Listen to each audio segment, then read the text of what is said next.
안녕하세요. 주토피아 채널의 제이입니다. 오늘은 연금저축의 종류와 세액공제 받는 내용에 대해서 알아보겠습니다. 연금으로 세액공제를 받을 수 있는데요. 세액공제의 뜻을 알아보면 과세소득 금액에 세율을 적용하여 산출된 세액에서 세법에 규정한 일정액을 공제하여 납부할 세액을 산정하는 제도고요. 쉽게 말하면 내야 될 세금에서 세액공제한 양만큼 세금을 덜 내게 해주는 제도예요. 그러니까 세액공제를 100만원 받았으면 세금을 100만원 덜 내는 거죠. 근로소득과 사업소득이 있는 분은 세액공제를 받는 게 유리한데요. 근로소득 같은 경우는 원천 징수가 되니까 세금을 환급받기도 하잖아요. 세액공제를 많이 받을수록 환금액이 많아질 수 있겠죠. 사업소득이 있는 분들도 마찬가지인데 개인사업자 같은 경우는 세액공제를 받을 수 있는 항목이 근로자에 비해서 훨씬 적거든요. 물론 개인사업자는 비용 처리를 하지만 세금이 정해지면 거기서 세액공제를 받는 항목이 굉장히 적어요. 체크카드 공제나 신용카드 공제 같은 것도 개인 사업자는 안 되거든요. 공제받는 금액이 적기 때문에 세액공제를 많이 받는 게 유리하겠죠.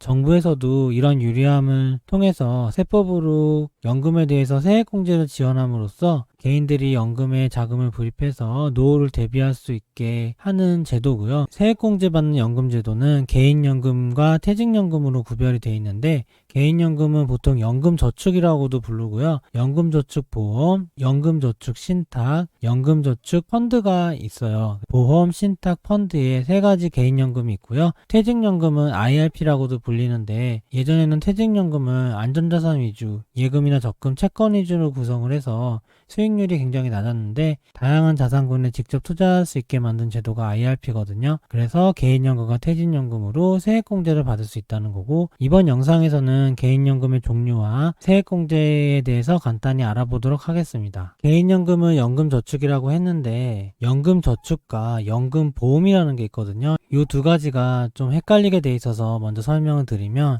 연금저축은 세액공제를 받는 제도를 얘기하고요. 향후 연금을 수령할 때 연금소득세를 부과하게 돼요. 먼저 세액공제를 해주지만 나중에 수령할 때 연금소득세를 저율 3.3에서 5.5%로 부과를 하고요. 보험사에서 하는 연금저축보험이 있고, 은행에서 하는 연금저축신탁, 증권사에서 하는 연금저축펀드가 있는데 2018년 이전에는 은행에서 연금저축보험, 연금저축신탁, 연금저축펀드를 다 팔았어요.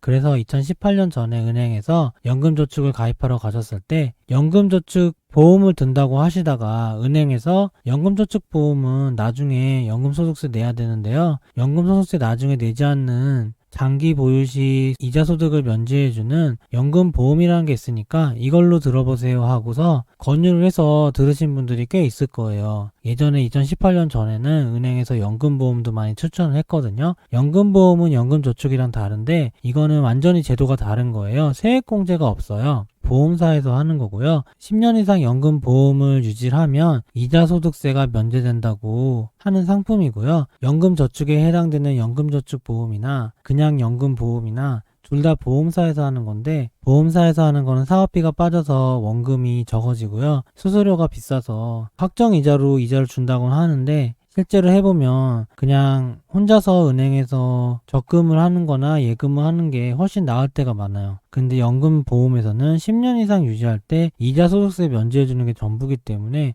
이 말은 즉슨 10년 이상 유지해야 겨우 적금보다 조금 난 정도다. 10년이면 거의 적금이랑 똑같은 거고 20년 정도 해야지 적금보다 좀 좋아지고 이런 수준인데, 어쨌든 은행 이자에서 조금 더 좋은 수준이기 때문에 요즘에 은행 이자가 어떤지 아시죠? 어차피 목돈을 모으기에는 부적합한 상품이거든요. 보험사에서 하는 거는.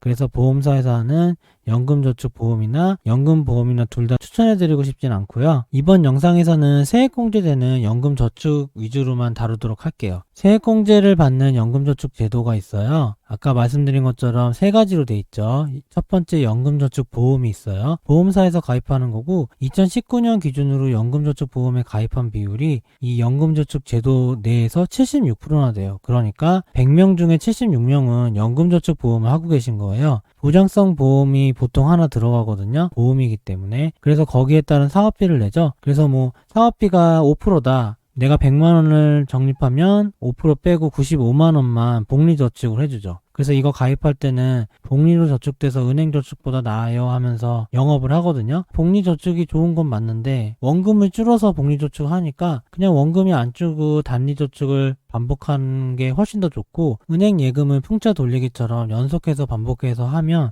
그게 또 복리가 되는 거거든요. 그러니까 복리 저축해준다는 걸로 영업을 한다 해도 정말 연금저축보험은 10년을 유지해야지 예금한 거 정도 되는 거라서 가입하실 때 주의하셔야 되고, 연금저축 신탁은 2018년 1월부터 신규 판매가 중단돼서 짧게 설명드리면 은행에서 팔았었고 2019년 기준으로는 12%를 차지하고 있어요. 아까 제가 추천하지 않는다는 연금저축보험이 76%, 그리고 지금은 판매하지 않는 연금저축 신탁이 12%에서 88%나 별로 좋지 않은 연금저축 상품을 가입한 상황이에요. 2019년도 기준으로요. 은행에서 신탁 상품으로 위임을 해서 간접투자 상품을 팔았었고요. 이 연금저축 신탁이 왜 중단됐냐면 이게 좀 특징이 있는데, 예금자 보호도 되고 해서 은행 입장에서는 손해가 나면 안 되는 상품을 팔았어야 됐어요. 그러다 보니까 채권 비중이 거의 90%고 주식은 10% 이상을 넣을 수가 없었어요. 그러다 보니까 수익률이 너무 안 좋겠죠. 간접 투자해준답시고 주식 10% 넣고 수수료는 많이 받았겠죠. 그러니까 수익률이 안 나오니까 인기가 너무 없어졌고 의미가 없어졌어요. 그래서 2018년 1월부터는 신규 판매가 중단돼 있는데, 기존에 가입한 사람은 계속 하고 있기 때문에 한번 살펴보셔서 연금저축 신탁에 가입돼 있다면 연금저축 보험으로 이전을 하셔서 투자를 하셔야 될 것 같고요. 그리고 세 번째로 제가 개인연금 투자일지에서 투자하고 있는 연금저축 펀드가 있어요. 연금저축 펀드는 증권사에서 가입을 하고요. 예전에는 은행에서도 팔긴 했었거든요. 증권사에서 파는 거랑 차이점은 은행에서 팔면 펀드만 매매가 되고, 그리고 은행 사이트를 통해서 하는 거고요. 증권사에서 하면은 펀드와 ETF가 둘 다 매매할 수 있어요. 2019년 기준으로 연금저축 펀드는 10%예요. 세액공제를 받는 연금저축 제도 중에서 10%밖에 안 하고 있죠. 펀드와 ETF를 직접 투자 가능하고 하이 리스크인 대신에 하이 리턴, 수익률이 높겠죠. 연금저축 상품들의 수익률 현황을 발표한 거거든요. 18년과 19년 보시면 이게 수익률이죠. 연금저축 보험 아까 예금보다 못하다 했죠. 1년 수익률 1.7%, 뭐 생명보험, 손해보험 뭐 의미 없죠. 뭐 1.8% 은행 예금보다 못하고, 이 연금저축 보험에 가입하신 분이 76%나 된다는 거고, 연금저축 펀드는 18년에 수익률이 13% 나왔었고요. 19년에는 10%가 나왔었대요. 평균이요. 개인연금 투자일지 2019년도 수익률이 11.7%였으니까 평균보다 조금 높았네요. 직접 해보니까 10% 나올 수 있더라고요. 저도 2018년에도 투자했었는데 그때도 수익이 났던 것 같아요. 연금저축 신탁은 판매 중단된 거로 했죠. 이거는 주식을 살 수 있는데 이렇게 수익률이 낮을까요? 보험보다 수익률이 약간 높은 수준인데 주식을 10%밖에 못하고 거의 다 채권 위주로 됐었기 때문에 이렇게 된 거예요. 근데 신탁과 보험에 투자하신 분이 90%고 연금저축 펀드를 하고 있는 사람은 10%밖에 안 되는 거예요. 2019년 기준으로는. 전체 수익률로 보면 연금저축 제도에서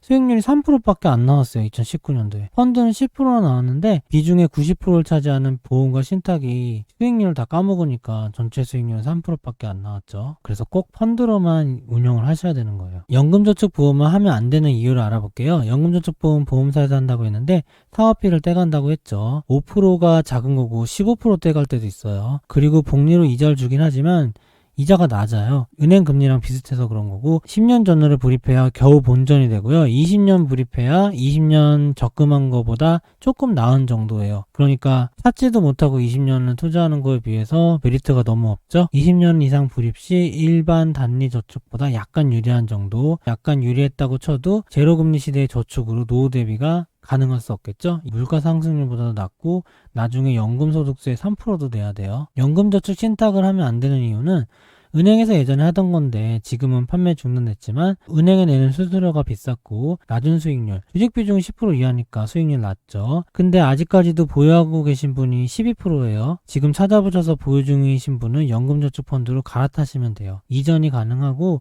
해지하고서 다시 신규 가입하면은 해지 수수료가 나오는데요. 해지하지 않고 그렇게 이전하시면 해지 수수료도 없으니까 꼭 이전하셔서 연금저축 펀드로 운영하시면 될 것 같고요. 세액공제는 그래서 연금저축 펀드로 해야 되고, 연금저축 펀드는 증권사에서 하고 낮은 비용과 높은 수익률, 다양한 자산군에 투자할 수 있죠. 파생상품을 제외한 선물, 실물자산, 채권, 주식 다 투자할 수 있고요. 높은 위험자산 비중을 넣어서 높은 수익률을 추구할 수 있고, 여기서 IRP랑 약간 다른 점이 IRP는 선물을 투자하지 못하기 때문에 미국채나 이런 걸 투자하지 못하거든요. 그리고 위험자산의 비중이 제한이 있어요. 보통 70%, 안전자산 30% 이상 넣어야 된다는 룰이 있어요. 근데 연금저축펀드는 그런 룰이 없어요. 그래서 IRP보다 훨씬 운용하기가 좋고요. 펀드나 ETF를 거래하면 되는데 ETF가 더 상품도 많고, 펀드는 매매할 때 바로 실시간 매매가 안 되는데 ETF는 실시간 매매도 되고 거래하는 상품도 많고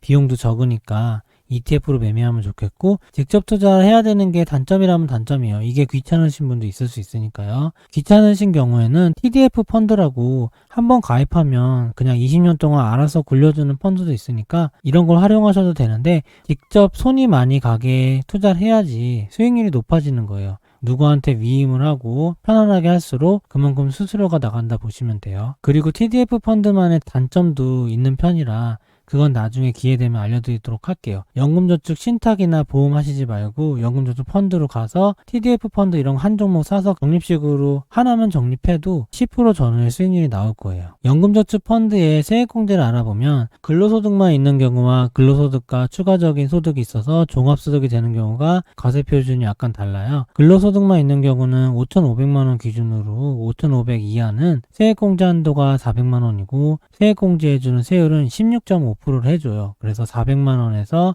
16.5%를 한 금액만큼 근로자 같은 경우 세금을 돌려주고 사업자 같은 경우 세금을 덜 내게 되죠. 점점 소득이 높은 사람한테 페널티가 생겨서 이렇게 근로소득이 5,500만원 초과해서 1억 2천만원 이하일 때는 세액공제는 400까지 되는데 세율이 13.2%로 줄어들어요. 원래는 여기까지만 있었는데 최근 1년 사이에 또 하나가 생겼어요. 1억 2천만 원을 초과할 경우는 세액공제 한도까지 300만 원이 줄어들어요. 그래서 1억 2천만 원을 근로소득이 초과하시는 분은 세액공제 한도는 300이고 세율은 13.2%니까 세율이야 저희가 신경 쓸 거 없이 알아서 적용되는 거지만 세액공제 한도 이상으로 넣으면 의미가 없잖아요. 그러니까 각자 근로소득을 체크하셔서 1억 2천만 원 이상이신 분은 400만 원 넣지 마시고 1년에 300만 원만 넣으면 되겠죠. 그리고 종합소득 기준은 좀 다른데요. 종합소득은 근로소득 이외에 사업소득이나 이자 배당소득이 있는 걸 얘기하겠죠. 과세표준이 4천만 원 이하가 세액공제 한도 400만 원으로 세율을 16.5% 세액공제를 해줘요. 그러니까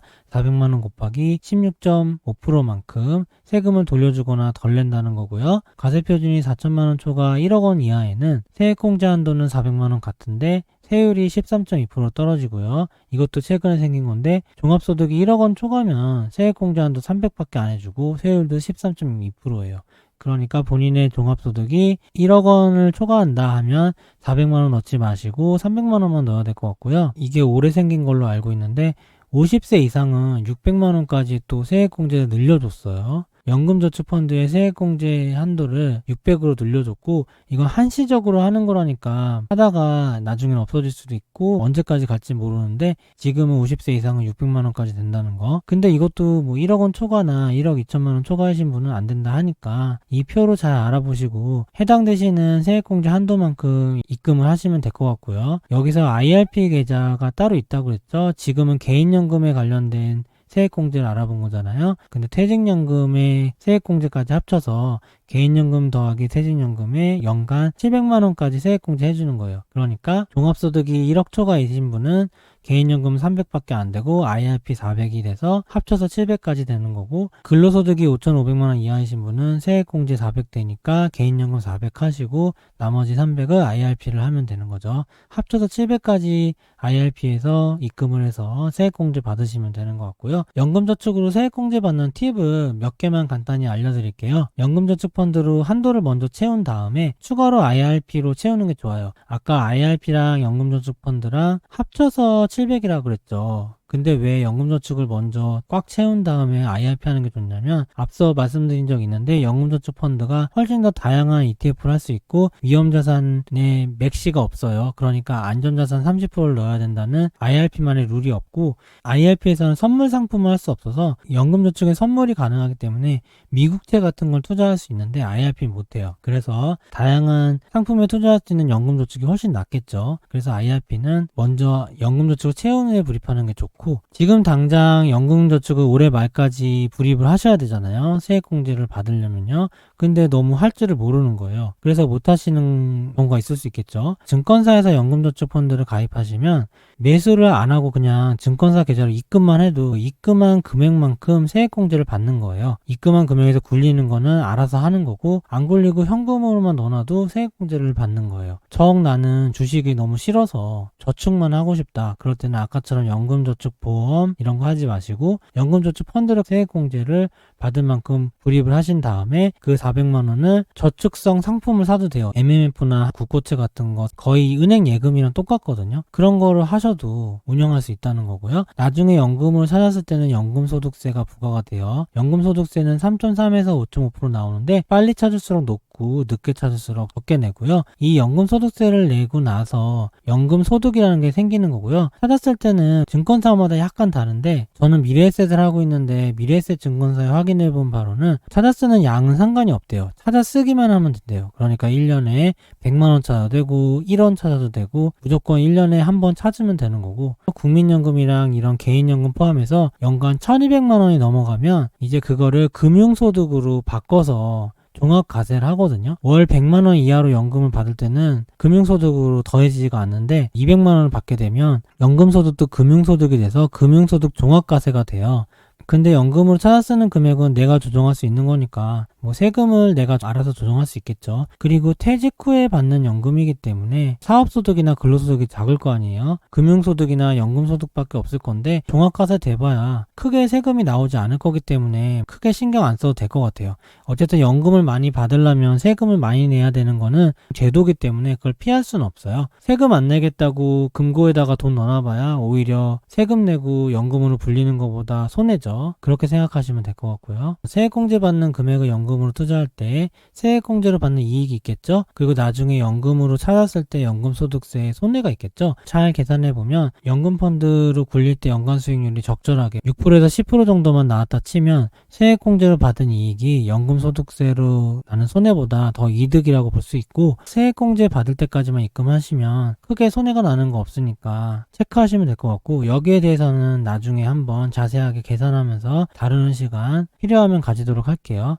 간혹 세액공제를 받긴 하지만 연금소득세에 대해서 손해다 이렇게 말씀하시는 분도 많은데 그게 아니라는 거 잘 계산해 보시면 알 수 있어요. 연금저축 펀드를 증권사에서 가입할 때는 수수료가 있어요. 수수료를 잘 확인하시고요. 미래에셋 같은 경우는 영업전과 비대면 두 가지가 있거든요. 근데 비대면이 한 10분의 1 수수료가 싸요. 같은 증권사에서도 비대면이 저렴하니까 잘 알아보시고, 근데 크게 차이는 안 나서 이 정도는 신경 쓰지 않아도 된다 생각하고 직접 ETF를 매매하는 게 좋아요. 펀드를 매매하는 거는 효율이 떨어져서 그렇고요. 이렇게 연금저축 펀드를 증권사에서 가입해서 직접 ETF로 매매해서 제가 투자일지를 쓰고 있죠. 개인연금 투자일지랑 투자일지를 매달 올리고 있으니까 참고로 하실 분들은 참고하시고 활용하시면 될 것 같아요. 오늘은 연말까지 세액공제를 받을 수 있는 연금저축 펀드 가입 하실 분들이 궁금해하신 분들이 있을 수 있는 것 같아서 세액공제 받는 연금저축 제도와 세액공제에 관한 간략한 이야기를 해드렸는데요. 증권사에서 가입하는 경우 12월 말까지 연금저축 펀드 계좌에 입금만 되면 되는 것 같으니까 참고하시고, 은행에서 하면은 입금만 하면 되는 게 아니고 펀드를 사야 되거든요. 펀드 매수를 하려면 이틀이 지나야 돼요. 이틀이 지나야지 실제 매수가 돼서, 은행에서 만약에 하시는 분들은 2일 전에 하셔야 되는데